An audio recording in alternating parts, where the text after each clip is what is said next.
আমরা নিজেরা নিজেরা বিরোধে লিপ্ত হলে অন্যরা আমাদের মাথায় কাঁঠাল ভেঙে খাইতে সুবিধা হয়।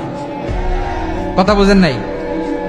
আমরা যদি বিরোধে লিপ্ত হই তাহলে পরাশক্তিগুলোর সুবিধা, তখন আমাদের কাউকে দিতে হবে ট্রানজিট, কাউকে দিতে হবে সেন্ট মার্টিন, কাউকে দিতে হবে দেশের অর্ধেক। চিল্লায় বলো ঠিক কিনা? নিজেরা নিজেদের প্রবলেম সলভ করার ক্যাপাসিটি আমাদের আর থাকবে না। আমরা যদি বিরোধে জড়াই, আমার কলিজার টুকরা পেকুয়ার ভাইরা, আমরা বিরোধ করব না,